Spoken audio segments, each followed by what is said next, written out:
Hello, everyone, and welcome to Slash Film Daily for Thursday, November 15th, 2018. On today's episode, we're going to talk about the latest film and TV news. This is Slash Film Editor-in-Chief Peter Sciretta, and joining me today's podcast is Slash Film Senior Writer Ben Pearson.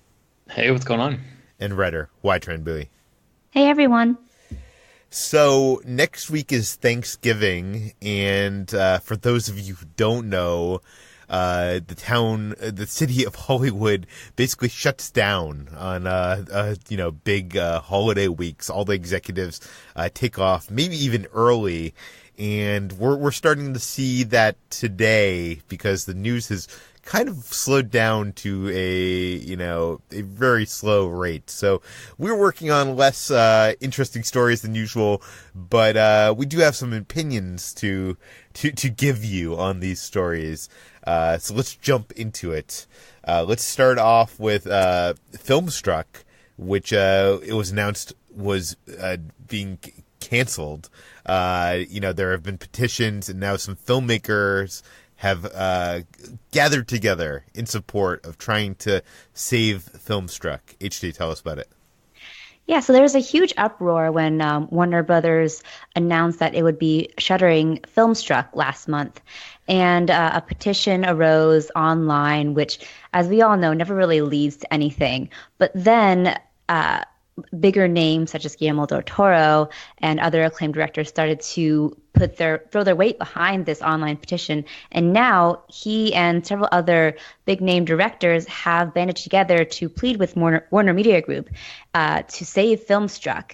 And this includes Steven Spielberg, Martin Scorsese, Paul Thomas Anderson, Christopher Nolan, which is a big deal because he's, the physical media 70 millimeter guy. I don't even know if he owns a computer.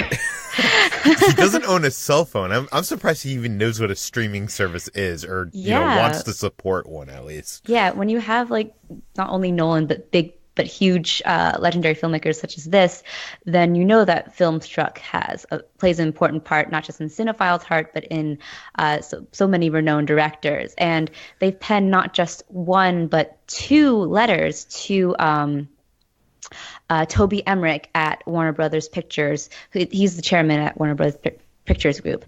And they've pleaded to him to save Filmstruck. Now, this petition that kind of sparked this whole thing only has 50,000 signatures, which I think is less than half of the amount of subscribers that were at Filmstruck. So it's not like this is a huge groundswell of support that so many people just found out about this and want Filmstruck. Maybe we should keep this thing alive. But these filmmakers, I guess this is, making some waves. Do you think, HT, that this could, change the mind of Warner Brothers? I feel like it could. This is definitely the biggest groundswell of support that Filmstruck has seen. And these are big names. I think if you have Scorsese and Spielberg banded together to try to save something, that will make at least some Warner Brothers executives listen to reason. But yeah, I feel like this maybe could make a difference. Even people who speak mostly with their money could, be influenced by household names like Spielberg and Scorsese who have big clout with Warner Brothers. So who knows? I feel like this could be the tipping point, but maybe I'm just being optimistic. I feel like if I was Warner Brothers, I'd put together a site being subscribe now, almost like Kickstarter. If we can get to, 200,000 subscribers by, the end of the year, we will keep Filmstruck alive or something like that. And I feel like that sounds like an ultimatum. No, but I feel like that might work. Ben, I'm wondering, it doesn't seem to me that it would cost a lot of money to keep Filmstruck alive. They own the rights to a lot of these movies. What do you think it's going to take? I feel like, like HT, I may just be being optimistic here, but I feel like enough huge filmmakers that Warner Brothers as a company would want to be in business with are on board here, that it might actually get them to stop and reconsider what they're doing. The thing that I'm wondering, and because we don't know what their plan is, what the Warner Media Group's plan is, we know that they're going to be launching their own app or streaming service sometime soon. I'm not even sure if we know the exact date of when that is supposed to be happening, but there's been some speculation that maybe, the stuff that would be on FilmStruck would be like sort of rolled into that other new service whenever that comes around. So I'm wondering if maybe, I don't know. I'm not sure why Warner Media Group hasn't publicly responded to this yet. That's the thing, is like, if they have a plan to maybe at the end of the year or whenever announce that, oh, by the way, all of this stuff is going to be part of this new service that we're launching, and trying to get people excited about that. I'm not sure why they wouldn't capitalize on all the attention that FilmStruck is getting, or this campaign about FilmStruck anyway, is getting right now, to try to point those people to this new service. Like you're saying, Peter, just like open up subscriptions early, or do something to sort of capitalize on it. It seems like from a business perspective, there's a lot of potential money being left on the table by just sitting back and not doing anything right now. So I'm sort of baffled as to what their strategy is here, but I hope that a ton of people, there are people like Barry Jenkins and Reed Morano, and I mean tons of people have signed on to this thing, and you can read all the names of these people at the article in Slash Film. But I don't know, it's a lot of people that, like I said, Warner Brothers would be lucky to be in business with. So I don't know. What do you think, Peter? I think you kind of nailed it here. I think it is about this streaming service that's going to come from Warner Brothers either next year or the year after. I think that they're not ready to announce plans for that streaming service. I think it's stupid. I think all this content is going to be on that streaming service, and I think it's stupid for Warner Brothers to, just halt FilmStruck now. Like, why not keep that alive until, you do the streaming service, and then maybe you can convert some of these, subscribers over to the new streaming service. Like, it just seems so weird to halt it the way they have. I feel like it would be, I don't know. I know that we don't see how much, a streaming service costs to run, all that bandwidth, the software developers, the, tech support, all that stuff. I'm sure it costs more than I'm imagining, but I just can't imagine that, with them owning the rights to all this content, that it really costs that much to keep FilmStruck alive until they make this big move.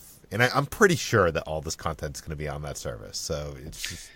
Yeah, and it just like part of me, I'm leaning into conspiracy theory territory here, but part of me has wondered if they did some of this on purpose to sort of get the the headlines about all of these directors. They assumed probably that a lot of outcry would happen. You think so? If I don't know. That's a theory. Like they could have yanked it just to return it until they are ready to roll those services into the new streaming service that they have. But I don't know. I have absolutely nothing to base that on. But it seems like I wouldn't put it past a huge corporation to pull a move like that in order to generate free publicity, basically. But it would, I don't know. I feel like the entire thing would just sort of rub their subscribers the wrong way. So I'm not sure what the ultimate end goal would be from even employing a tactic like that. So maybe I should stop stop theorizing. I'm usually the one with the insane conspiracy theories here, Ben. I know, Peter, you're rubbing off on me. And I don't know. I just think they were oblivious. I don't think that this is any conspiracy theory. I think they didn't realize the kind of backlash that was going to come from this, and I don't know. It'll be interesting to see if they do decide to save it in some way. And guys, we congratulations. We spent 10 minutes talking about FilmStruck. See, we were able to turn a story on today's slow news day into some worthwhile discussion.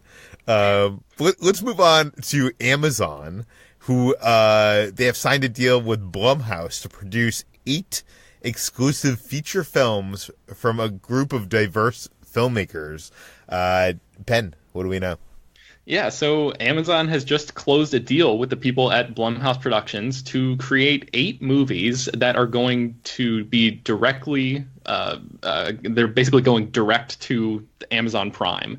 And they are coming from diverse filmmakers. We're not entirely sure who those filmmakers are going to be yet, but this is interesting, especially in the wake of Jason Blum, the founder, producer that runs Blumhouse, the wake of his comments not too long ago where he was really like hammered in the press by talking about how there weren't that many female directors out there who were interested in making horror movies. And he, instantly apologized and realized what a dumb statement that was. And he's talked about, and we talked about on the podcast not too long ago, how he, has been having meetings with female directors and trying to, incorporate some more diversity behind the camera in Blumhouse Productions. So this seems like it's almost like a perfect answer to people who are hoping for more from Blumhouse in that regard. And just another cool bonus for people who have Amazon Prime. Like, you're getting 8 new movies that are being made specifically for that service with the Blumhouse name thrown behind them. The official press release says that these are going to be elevated thrillers / darkly themed movies. And Chris Evangelista is bummed that they're not just outright saying horror movies, because that sounds like what they're trying to get at without actually using that word. But we'll see what this turns into. So these movies aren't going to be connected in any way. They're just like a series, I guess a deal, like a production deal. Yeah, I think so, yeah. Yeah, that is pretty cool. It's pretty cool that is happening. And it's weird to actually see someone announcing that they're making 8 movies for a studio. It almost felt like, I remember when this was announced, we were talking about it in the chat, we were like, wait, is this a TV show? 8 episodes? It was a little confusing. But I guess... Yeah.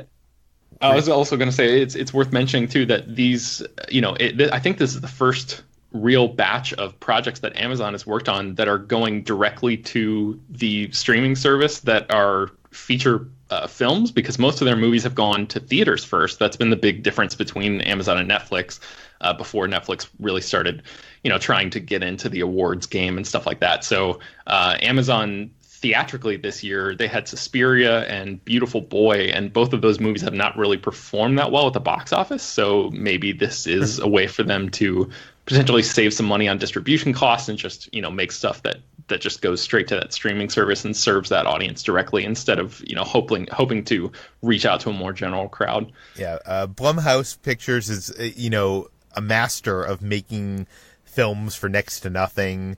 Actually, if you talk to people in the industry, they don't pay that well. They get through with loopholes and stuff like that. It's they make these films kind of almost independently, and then they're distributed through big distribution. And it's almost crazy, because a lot of their films, like the advertising budget is many multiples, maybe even hundreds of times what the cost of the films are. So it's like, it makes sense to me to make some stuff direct for like a streaming platform like Amazon, because then you can spend minimal on advertising, and you could put more money in the actual content itself. So I'm excited to see some up and coming directors getting a shot at something. So that's kind of cool. Amazon has also announced that they are ordering Bosch Season 6. This is the detective series that takes place in Los Angeles, starring Titus Welliver. Is that how you pronounce it? I think Welliver, yeah. Welliver, yeah. I watched this show. By the way, Bosch Season 5 hasn't even aired yet. And they've already signed on for Bosch Season 6. This is... I think the longest running show in Amazon history at this point, at least for drama. And I watched the show. It's based on a popular book series by Michael Connelly. It is... I feel like it's very hard to convince people to watch the show, because the advertisements, I see billboards for this, whenever there's a new season, there's billboards around LA for it. And it just has, the main actor's face and backdrop of Los Angeles, and it's like the most boring looking thing. It looks like, you know, something maybe your dad would watch. In the trailers, it's kind of like these just like a hard-boiled detective story in modern day Los Angeles, and it's very hard to tell with the trailers too. But I'm not saying Bosch is great television, but it's very binge-worthy and very enjoyable.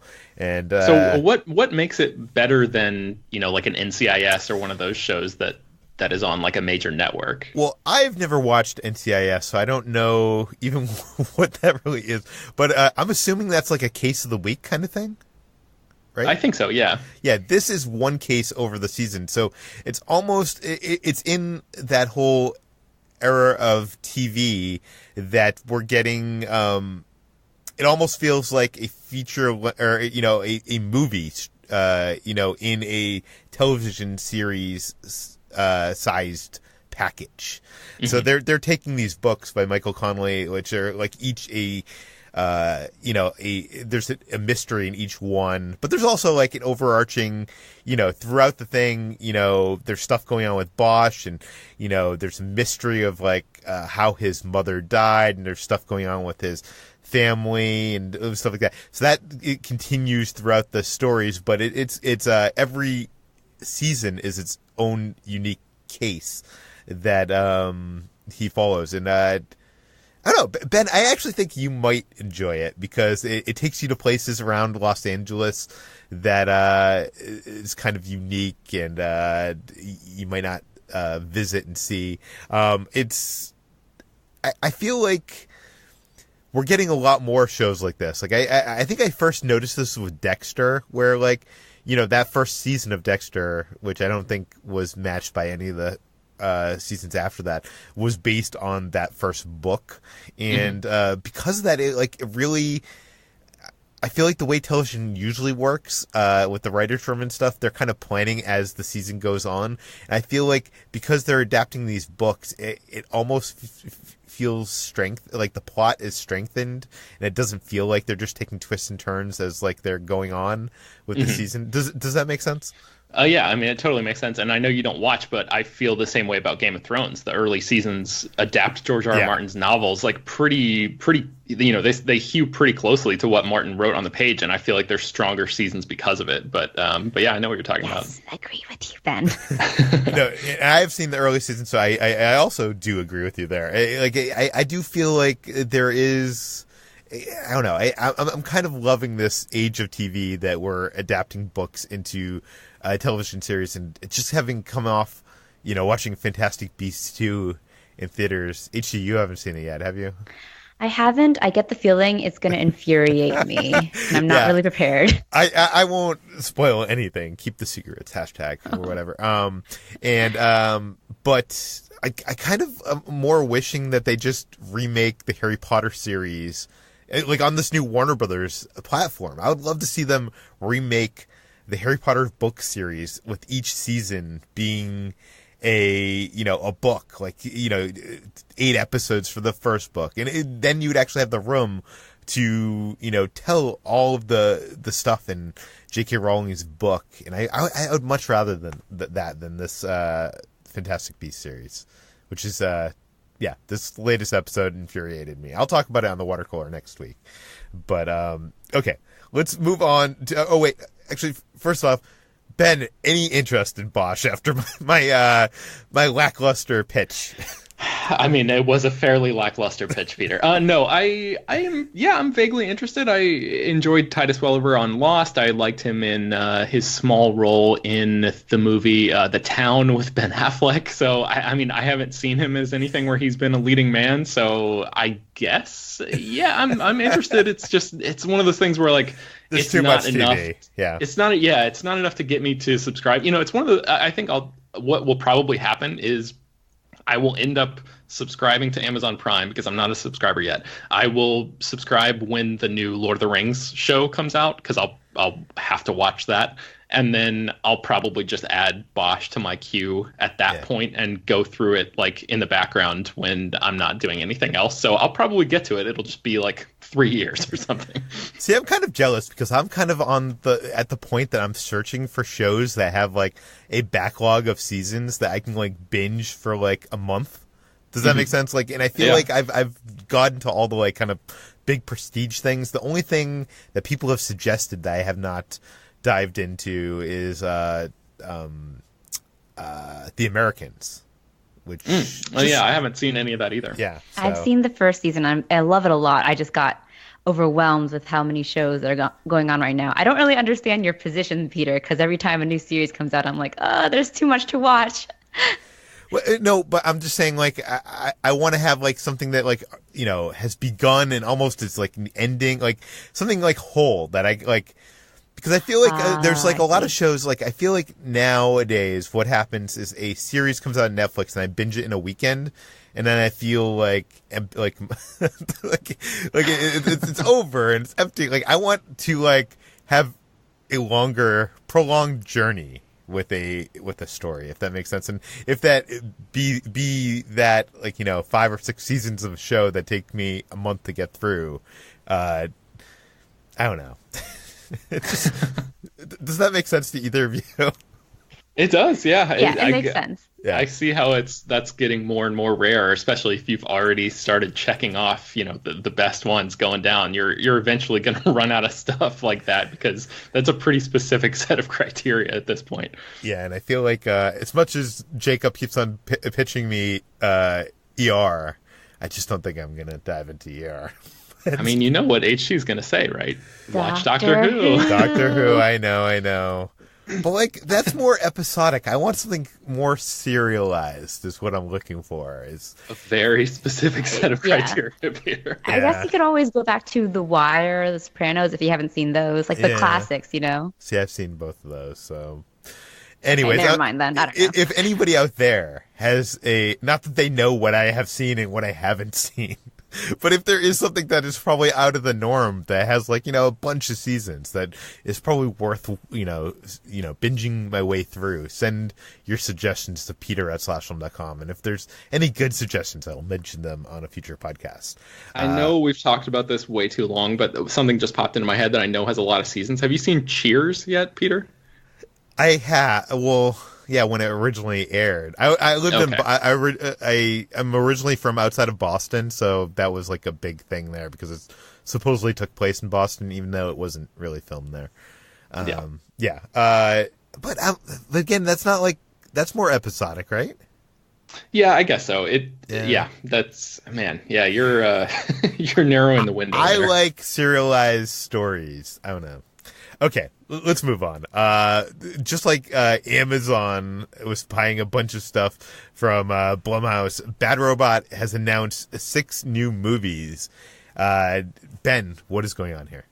Yeah, we don't know where these movies are going to end up because J.J. Abrams and his Bad Robot Productions have a distribution deal with Paramount right now that's going to end fairly soon, and Abrams is looking for a new home, a new distribution home. A lot of people are speculating that it might be at Disney because that's where he's working on Star Wars Episode 9, obviously, right now. So we'll have to see where these movies end up. But anyway, his Bad Robot Productions has picked up 6 different projects that they are developing, and they have released, and this is sort of a rare move for them. They released descriptions of these projects and sort of like I guess are getting people prepared for for these new Bad Robot Productions that are coming. The one that I am the most excited about is an untitled thriller from Megan Amram, who is a writer and a comedian, and she is responsible for the writing on a ton of shows that you listeners have probably seen and loved, like Parks and Recreation and Silicon Valley, Children's Hospital, and right now she's working on The Good Place. She is consistently one of the best things about Twitter. She has been for like almost 10 years at this point, and she was nominated for an Emmy for a web series she created called An Emmy for Megan earlier this year. And which is hilarious. Have you watched this? Yeah, I have it. It is pretty funny. Yes, it's basically all about her trying to game the system, and she realizes that all you have to do to be nominated for to win an Emmy, or I guess to be nominated for an Emmy, is to create a web series that meets like very, very small criteria. Like you have to have like 8-minute episodes, and so basically she just creates this show that is like nakedly and blatantly about her trying to win an Emmy just so she can have the award. So it's worth checking out, I guess, if you haven't seen it. But she is like a terrific comedian and writer. She's responsible for like the Jeremy Bear Me episode of The Good Place earlier this year, which I loved. And she's writing a thriller that is a female-driven horror allegory. So that is exciting. In typical Bad Robot fashion, that's about all the information that we have at this point. But I'm really excited to see what she can do as a solo screenwriter, outside of the collaborative writer's room environment, and tackling a big movie like this. This should be really, really awesome. Does anybody else have any relationship with Megan Amram properties? I do not. I just really like her Twitter brand. It's hilarious. And I've watched only the first episode of an Emmy for Megan, but if the same brand of like self-deprecating humor is in this horror thriller, whatever it is, I will gladly watch it. And her Twitter, like, I know she's probably best known as like a TV writer? Yes, yeah. But she has, I think, over 1 million followers on Twitter because she's just that hilarious. So if you haven't check her out on Twitter. Don't let her Twitter photo scare you away. Because she's like doing some kind of like weird face in it. Yeah, and I'll just do a quick rundown of the other Bad Robot projects that are in the works. There's a movie called The Steps, which is a twist on a possession story. There's one called The Seven Sisters of Scott County, which comes from Courtney Hoffman, who is the costume designer of movies like The Hateful Eight and Baby Driver. And she directed a not safe for work Western short called The Good Time Girls, which I linked to in the article and you can watch.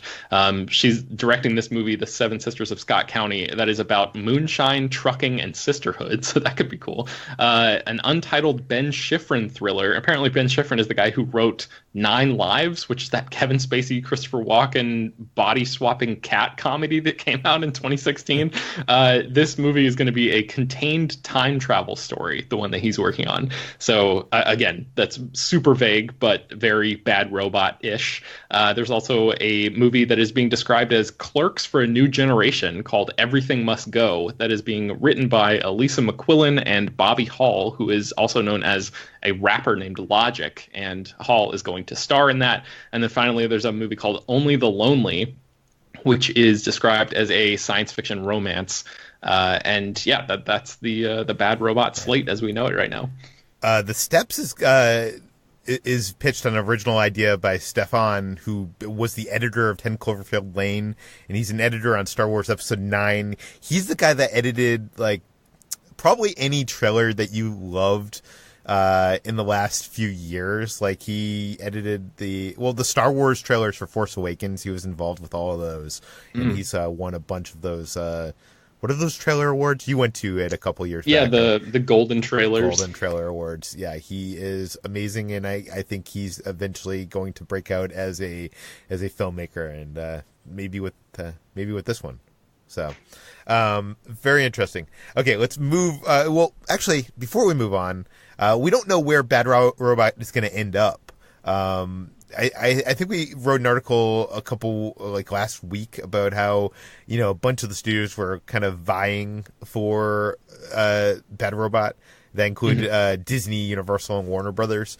So I'm curious, now that you've heard like this slate of projects that J.J. Abrams and Bad Robot are working on, where do you think they best fit? Because I was kind of excited about the prospect of J.J. Abrams and Disney, because I love Disney, I love J.J. Abrams, and they're already working together with Star Wars, but these projects don't sound like Disney films. Yeah, they really don't. I think they kind of sound like Universal things to me. But I don't know. That's just like based on the identity that Universal has created over the past few years. All of these studios are, I mean, if you go back and look at like what Warner Brothers was doing between like 2008 and 2013 or 14, they were like, in my mind, the best studio that was working. And then they just had like this huge drop off in quality. So there's always this sort of rotating cyclical pattern with all these studios in terms of like which ones have these hot streaks. So I don't know, these just in terms of like the identity of the studios, these sound more like Universal movies to me, and it's kind of like this ineffable thing. I can't quite put my finger on why it is that they sound like Universal properties, but that's the one that jumped out to me. But I don't know if the ultimate decision about where Abrams is going to go is going to come down to, you know, whether or not these projects fit in with that, you know, with that specific distribution company or whatever. It would be interesting if Disney, like if you made a deal with Disney and he ended up kind of like being the big producing partner for 20th Century Fox. Like, I think that could be cool. Yeah. I don't know. Anyways, let's move on to the Avengers and the Marvel Cinematic Universe. We've often wondered, why has it taken Nick Fury so long to call Carol Danvers Captain Marvel? We saw, I guess, spoilers for Avengers Infinity War coming up. At the end of Infinity War, we see Nick Fury actually call her with this like futuristic pager thing.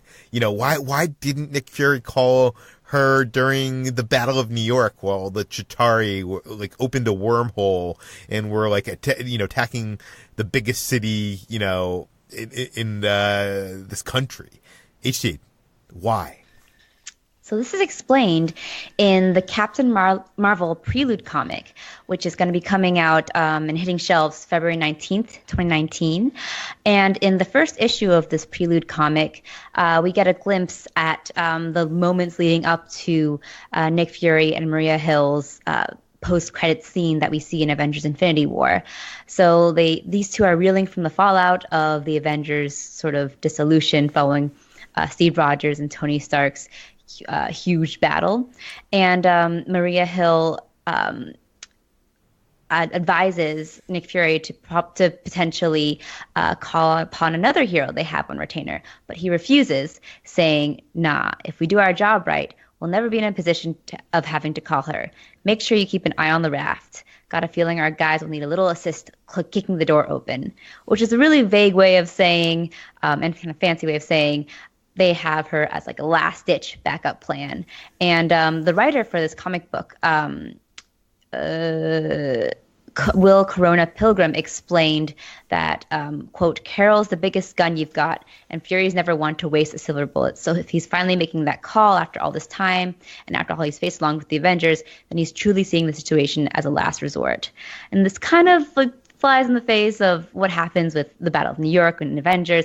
That does seem kind of like a big event that would be seen as a last resort type of situation. But things were very dire. Like New York was getting destroyed by like alien warships and yeah, but I feel like I guess it was just a matter of him like just seeing himself disintegrating to finally call upon her.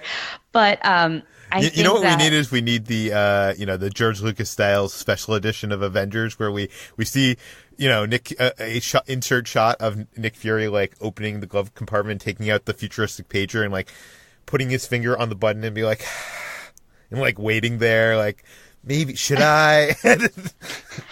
Well, I think it kind of actually makes sense to me because other than Brie Larson not being cast yet in the role of Captain Marvel when Avengers came out, that film was all about bringing the team together. And I think Fury was really intent on kind of bringing them together, not only with kind of engineering the tragedy of, not engineering, but kind of emphasizing the tragedy of Coulson's death with the cards, but also just kind of like keeping that delicate balance by not bringing in anyone else. That's sort of my reasoning behind it. It makes sense to me, and I know it kind of messes with the canon of the Marvel Cinematic Universe a little bit.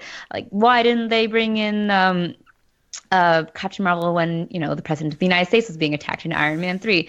It's all kind of loose when it's all connected like that. So I think this is a good reason and like enough of something to go on while we go into Captain Marvel next year. Yeah, I know people kind of had problems with this with, oh my God, I'm forgetting which film it was, but after Avengers, kind of like there was a couple of the Marvel solo films and like there was, big world things going on, like Thor: The Dark World. Yeah, Thor: The Dark World. Yeah, aliens were there again. Yeah, and like it's like, why didn't Thor call the rest of the Avengers? And I feel like, in the comics, you never like really think about that, even though they all exist in that world and they're all friends and they're a team. Like, it's just their solo. It's that comic and it's solo adventure. And sometimes you'll see people from the other comics get involved, but like, I don't know, for movies, it does make you wonder why they aren't there. Like, I feel like they need to come up with better explanations. Yeah, I think for now it's just the fallback of having this big cinematic universe and big stars that they can't pay for every movie. It's just kind of that consequence of being loosely connected like that. Yeah, and I'm sure we'll learn in Captain Marvel what happens to her at the end of the film. I'm sure, because obviously that takes place in the mid-90s, and she leaves Earth and goes somewhere, right? we assume. So we'll learn, maybe there's more to this that we don't know. But let's move into our last story, and that is this crazy Jack Black documentary, The Insufferable Groo, which I actually thought was a joke when you posted this in the Slack channel, Ben. But what is going on here? Like, why should people be interested in this documentary? Yeah, so I thought it was a joke as well. I got a press release today about a documentary called The Insufferable Groo that stars Jack Black as, he's playing himself. It's a documentary about a filmmaker named Stephen Groo, who is based in Utah. Wait, to be clear, it's a documentary, not a mockumentary. So Jack Black appears in an actual documentary. Right, yeah, that's right. Yes, I mean, as far as I can tell, and I've watched the trailer, so it seems... I'll read the synopsis. The Insufferable Groo follows filmmaker Stephen Groo, age 41, a self-proclaimed auteur, narrowing in on his 200th film in 20 years. His body of work of outlandishly awful genre films has managed to attract admirers like Napoleon Dynamite's Jared Hess and Jack Black, but the Utah-based director has never made a dime off of his work, leaving his wife to provide for their family of 4 small boys. As Groo attempts to make his latest opus an elf-human love story, his narcissism threatens to prove his undoing in this entertaining look at low-budget guerrilla filmmaking. So that's the description, and I was like, oh, okay, Stephen Groo is not a real person. It's just this fictional character that was made up because that sounds ridiculous. And this whole thing is going to be sort of like a meta mockumentary kind of thing that looks at, themes like creation and low budget filmmaking, and just is, sort of has a laugh at the whole thing. But upon doing a little bit of research, it appears that Stephen Groo is a real person, and the work that he has produced is guys, it's laughably bad. It's up there with like Tommy Wiseau, that level of stuff. If you've seen movies from guys like Wiseau and like Neil Breen and stuff like that, those so bad they're good movies. If you're a connoisseur of those types of films, you're going to want to add Stephen Groo to your list of people to check out, because this dude's work is really out of control. I embedded a couple things that he's done in this piece for Slash Film, and then I watched the trailer for the documentary, which is out, and the documentary is going to be coming to theaters and on video on demand in December, so people will have a chance to actually watch the doc. But Jack Black he managed to get Jack Black to appear in this movie about this elf human love story, and that's basically the documentary follows the production of that movie and sort of how this guy managed to do that, and what kind of filmmaker he is, and how delusional he is about his own talent level. So I would highly recommend, if any of this sounds interesting, go to this page on Slash Film and check out some of these videos, because they're pretty jaw-dropping. You know what's sad about this is that this guy has made 200 films I mean, you quote unquote films. Like I looked at his IMDb and there's a lot of stuff there, but I mean, it's all like the kind of thing where where it's basically just him and a bunch of his friends shooting stuff in his backyard, and they call it a film. So, but I'm guaranteeing you, there's probably going to be more people watching this documentary than probably the 200, quote unquote films combined. That's kind of sad. Right? Like, let's put aside like how the quality of the these movies and stuff like that. But this is a filmmaker. He's an artist trying to tell stories, and he believes this is his passion and his dream. And this documentary that's probably going to be mocking him is going to get more views than all of the product that he's produced over the last 20 years combined. So the conflict that you're describing, I experienced sort of in real time as I was going through this story and learning more and more about this person. I saw the early work that he did and some of the videos that he's made, and sort of laughed at them, and then instantly felt bad for laughing because of the reason that you just described. But then I watched the trailer for The Insufferable Groo, this new documentary, and it's called The Insufferable Groo for a reason. Like, this guy really is narcissistic to a level that that makes it, in my mind, okay to laugh at him again, because it's like, if he's that delusional, then I have no problem. It's like he. I wonder if that characteristic is why we can laugh at Tommy Wiseau or even Neil Breen. I think so. I think that has something to do with it. It's like, because otherwise it's just sad, right? Like, that's what you're saying. If the person is trying and failing, and then it's just sad. But if they're trying and failing in a way where they feel self-righteous or, arrogant or anything like that, even though their talent level is clearly not up to the par that they believe it is, then I feel like that's the difference between, watching something with pity and watching it and being able to be entertained by it. What is that book that claims that if you do something for Outliers by Malcolm Gladwell, that claims that if you do something for, I think, 1,000 or 10,000 hours of practice in anything, will make you, an expert, a master at it or something. Yeah. Looking at this guy, he probably has spent over 10,000 hours on this, right? I guess so, but yeah, his mastery is very much in question, I think. So yeah, this documentary might prove Outliers as a outlier. So, Ben, where can people find more of your work online? You can find me writing every day at slashfilm.com, and you can find me on Twitter and Instagram at Ben Pears. HJ, where can we find you? I'm also every day at slashfilm.com, and I'm on Twitter at Hoai-Tran Bui. You can find me at slashfilm on all social media. You can find all the stories we talked about today on slashfilm.com and linked in the show notes. Slashfilm Daily is published every weekday on iTunes, Google Play, Overcast, Spotify, all the popular podcast apps. Please feel free to send your feedback, questions, comments, concerns to peter@slashfilm.com.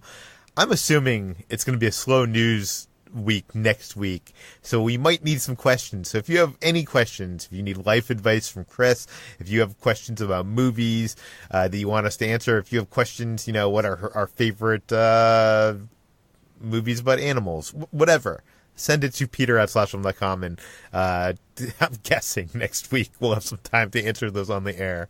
Please go to our iTunes page, write us a 5-star review, tell your friends, spread the word, and we'll see you tomorrow. I don't know how we did it, but we went 40 minutes on like a bunch of news that I feel like is usually wouldn't even fit in an episode of this podcast. Nothing news. Yeah. I should call it that, the Nothing News episode of Slashfilm Daily. We must be approaching 10,000 hours this podcast, because we're becoming masters at stretching tiny news stories into padding it out with bullshit. Yes, just like Groo.